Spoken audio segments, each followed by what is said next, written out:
OK. Les deux, celui-là fonctionne pas. Vous pouvez mettre les deux?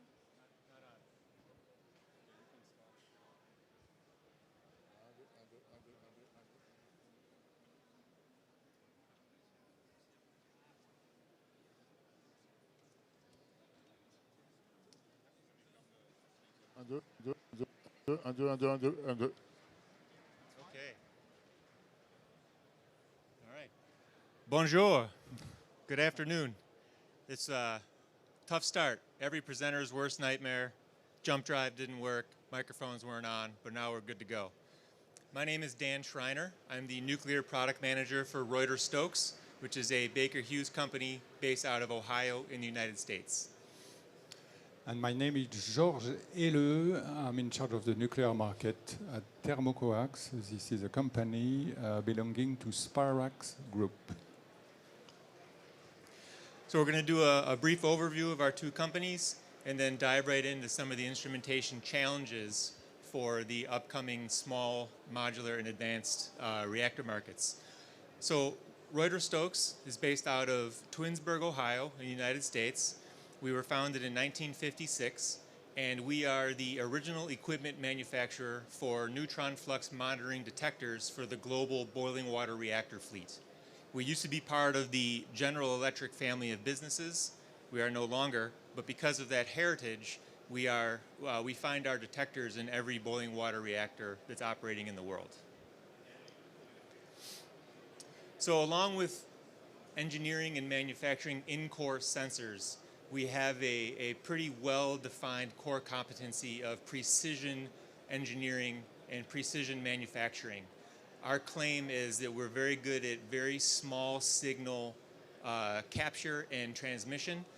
So that's signals in the scale of femtoamps.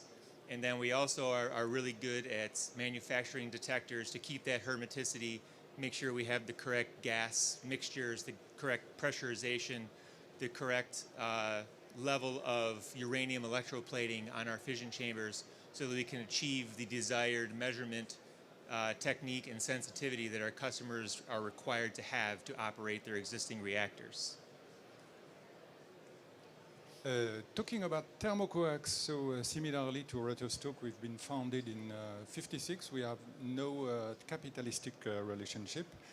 We do focus on a single technology, the MI cable. It stands for Mineral Insulated Cable Technology, meaning that we have no organic compound.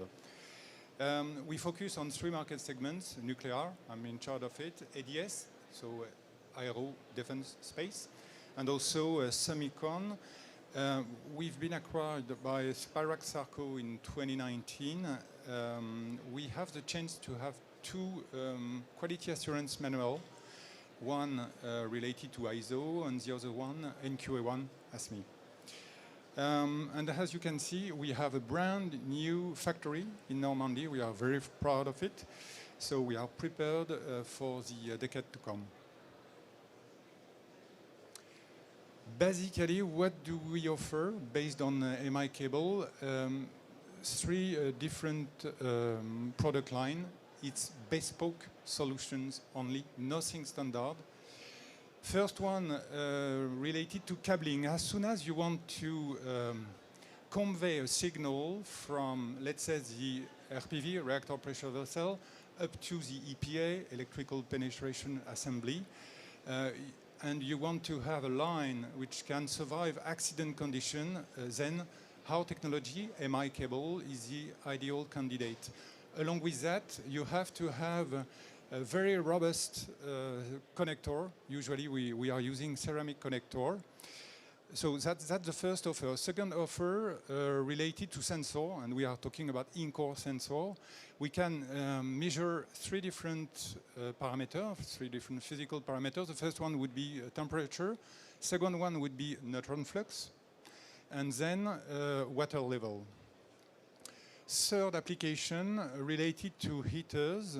We have a long history with pressurizer heater. So you have to maintain in the NSSS the pressure, and we offer road heaters. So complicated product because mixing at the same time mechanical, electrical, and thermal parameters. Which application do we cover? The first one would be a nuclear power plant. We want to provide equipment mainly to PWR, but we have also some experience with BWR Gen 4 reactors.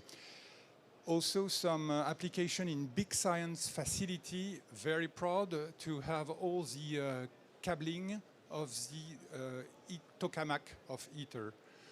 Again, you have to convey some the signal of more than 2,000 sensors in the tokamak out of the vacuum vessel. We do provide all the cabling system.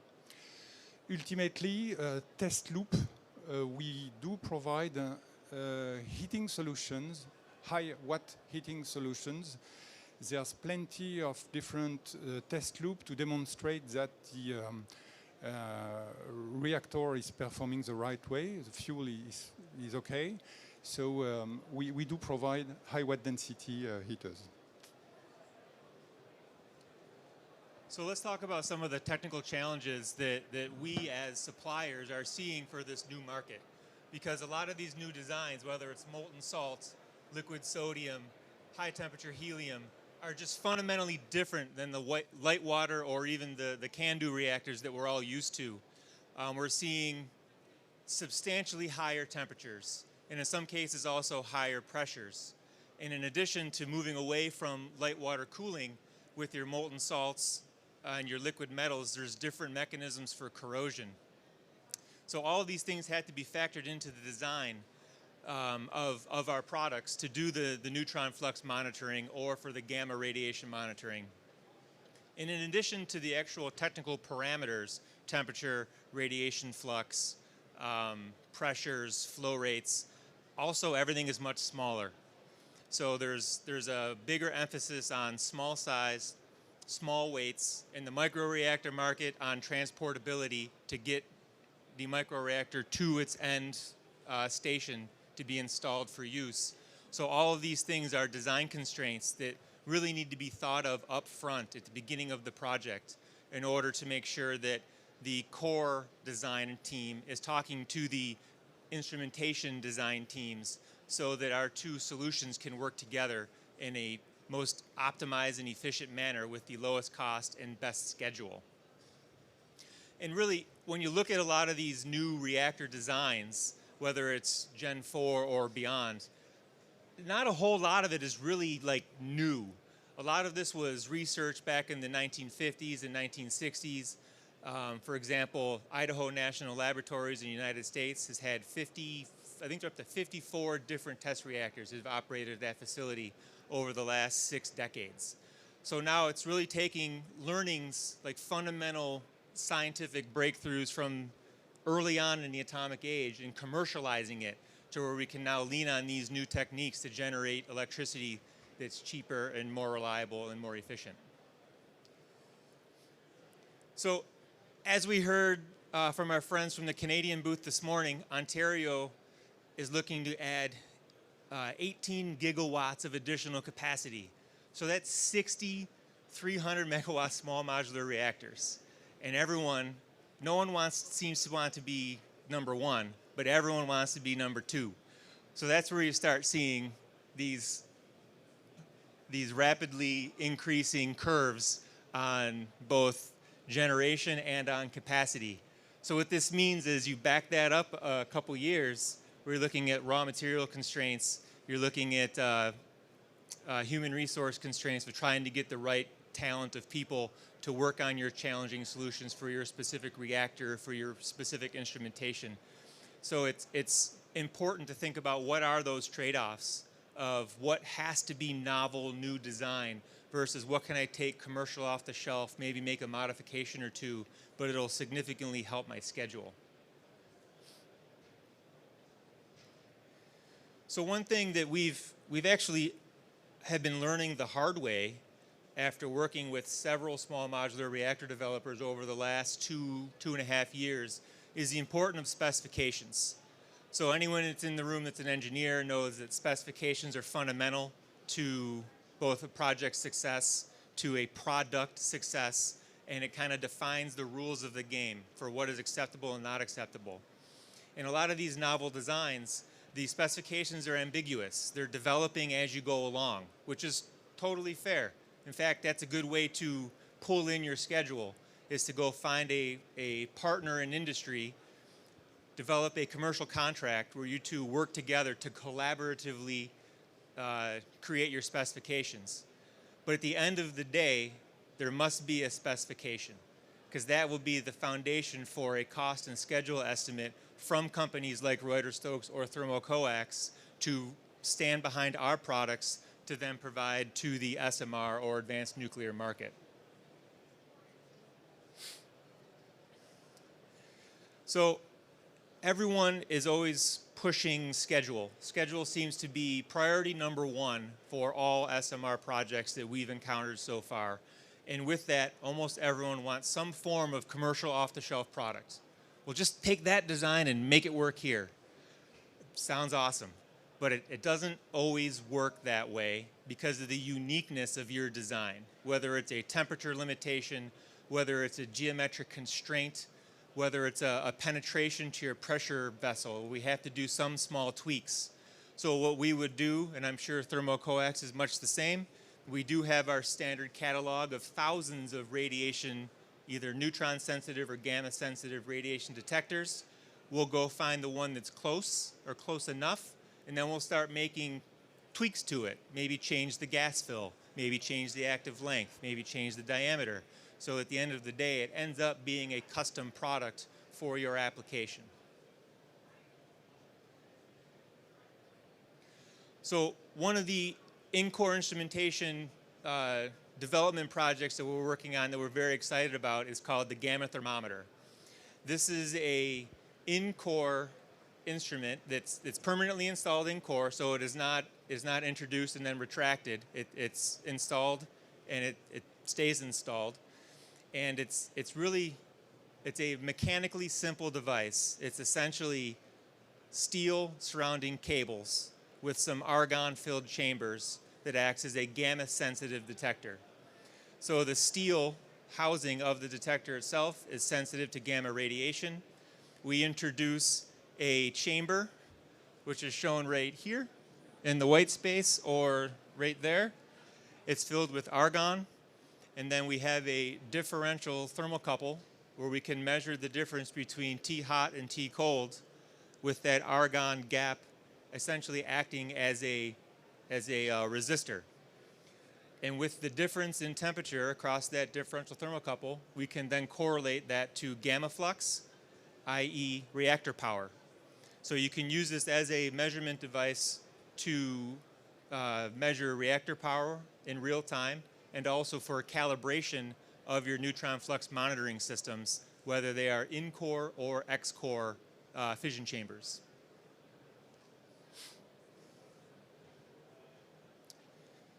So this is one area where collaboration has really helped Reuter-Stokes. So we purchased the intellectual property for the gamma thermometer technology from a company called Delta M, based in Oak Ridge, Tennessee in the US, about 10 years ago. They were looking to get out of the business. They were a small R&D type facility, and we purchased this to then scale it up for large-scale gigawatt-style boiling water reactor plants. Unfortunately, the market disappeared at the time, so we kind of put it on hold. But when we first bought this technology, we did an assessment and realized that the gamma thermometer looks an awful lot like a mineral insulated cable. And we, Reuter-Stokes, have no experience making mineral insulated cables. It's not one of our core competencies. So we went out into the market to try to find a partner. Who can do this? Who can do it well, and who is a company that we can work with? And through, I think, a pretty thorough investigation, we ended up partnering with Thermocoax. And so we have been working together for 10 years, although with quite a large gap in between there. Essentially taking this product that has been manufactured, has been installed in boiling water reactors in the past, both in Japan and in Mexico and in the United States, but now we're looking to commercialize it for volume production. And then we also have, so far, at least one small modular reactor that is designing this technology into their core design.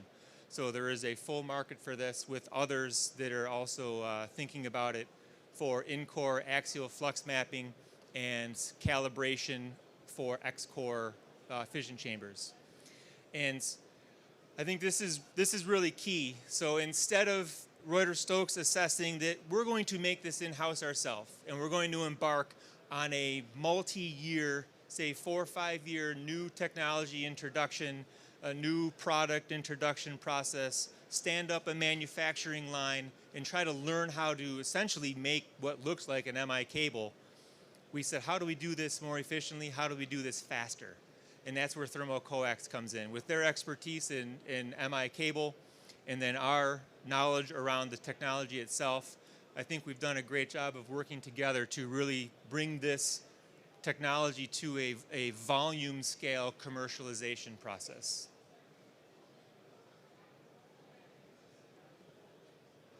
One point I should confess that the first American customer was Reuter-Stokes, so it's a very long-term cooperation. Time is of essence in the nuclear market.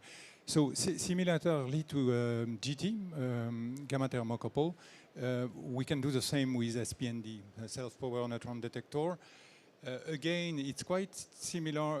Basically, it's a MI cable. We started the construction of SPND in the 70s. Again, nothing standard. The most important would be the specification. So we design according to the specification, and we offer also some assistance to do some simulation and also a test in a research reactor. That's for you. So where do we go from here? I think the #1 takeaway is to involve your supply chain early.